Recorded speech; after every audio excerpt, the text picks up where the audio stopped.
So magandang araw muli sa ating lahat at same area pa rin tayo.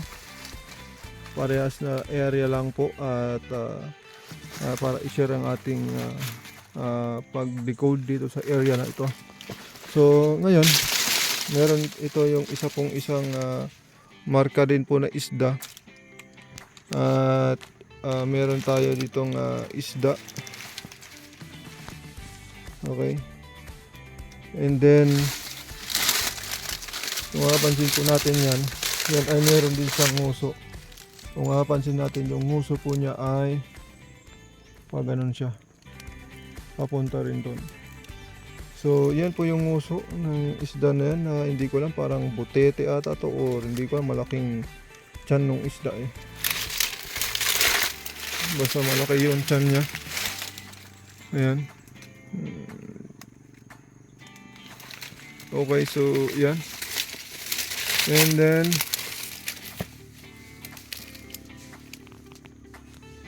papunta po yung direction dun sa doon. So papuntang sa kawayan na yan.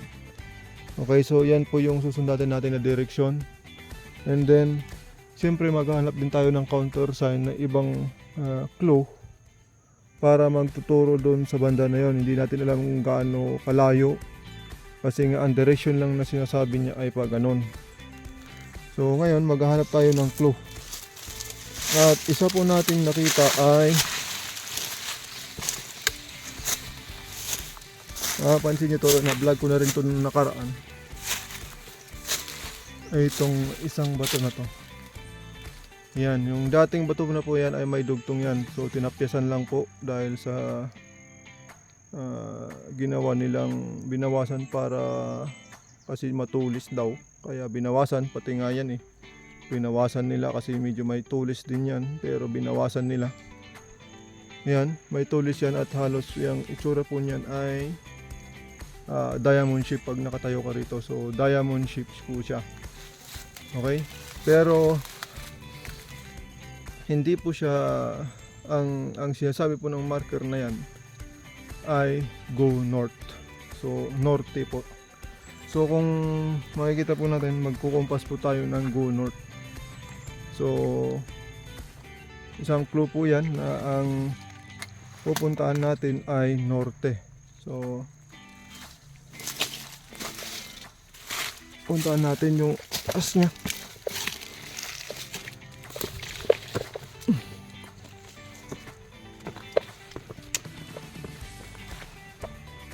Okay, so makapansin po natin yung tinapyasan po ay perfect siya na yung pagkakagawa niya. Yung tinanggal yung tapyas niya, siyempre na natapyasan yan. So naging rectangle tuloy. Naging triangle siya. Kasi dati pong matulis po ito.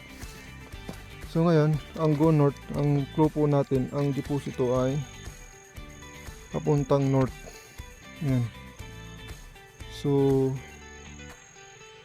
yan. Yan po, papunta po ron. Doon banda. So go north siya po, ang marker na to. Yan. So papunta doon, papunta po doon. Okay. So doon po banda yung sinasabi niya na papunta doon, north. So kung mapapansin natin dito sa kabila, papunta din po doon. Okay. At mapapansin po natin dito, so makikita natin ito yung isa rin pong clue. Isang clue. Okay, so ito po yung triangle po na bato na pinakita ko rin ng mga iba pang vlog po natin. At mapapansin po natin kung saan na siya nakaharap. Magkukompas po tayo. So tingnan natin yung harap po talaga niya. So makikita po natin dyan ay 15 degrees. Yan po ay 15 degrees. So magkukompas po tayo ng 15 degrees mula sa rectangle na to, at nagsasabi rin po na malaking deposito yun dito, yung sabi nung ah, ating marker na triangle, triangle, malaking deposito, big volume po siya. So yan yung 15 degrees at makikita na natin yan.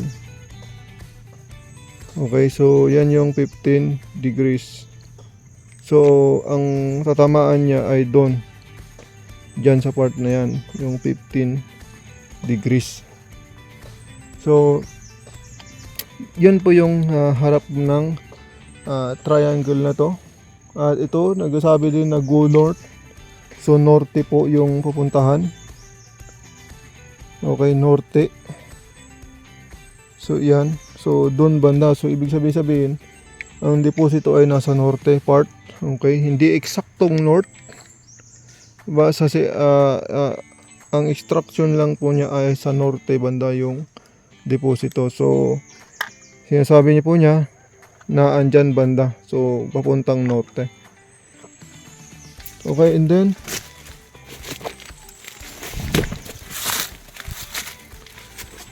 puntahan natin yung mismong spot.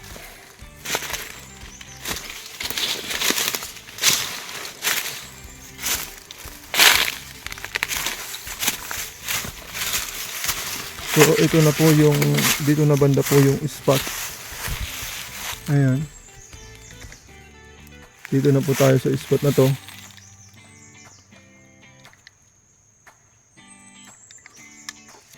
Okay, so makikita natin dyan ay yung yan yung bato ng, yan yung bato na triangle. Yan yung bato na yan, nakaharap dito. At saka yung go north po ay yun po. So bandang norte po dito. Okay. At the same time yung isda po doon.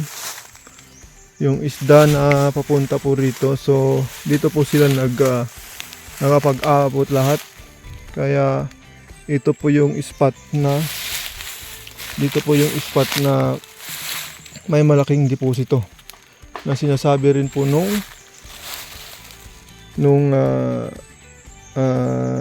triangle na yon. Okay, so yun po yung paano natin binasa at paano natin na-identify yung deposito. So according po sa ating detection din po ay dito po yung deposito na malaki. At yung tunneling po niya, dito po yung na-detect po nating tunnel na disturbed na lupa po na tinabon papunta po rin doon banda. So doon po yung entrance. So banda dito po yung entrance ng tunnel na to. At pumunta lang po rito at papunta doon. So mahirap lang pong hukayan yan kasi na malalim.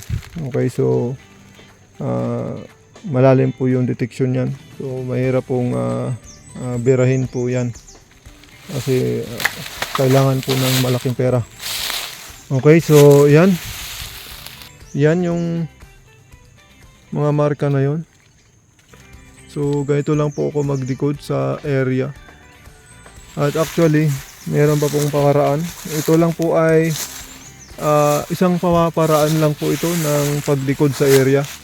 Meron pa akong dalawang paraan at na ginagawa, pero tignan natin kung magagawan ko siya ng vlog.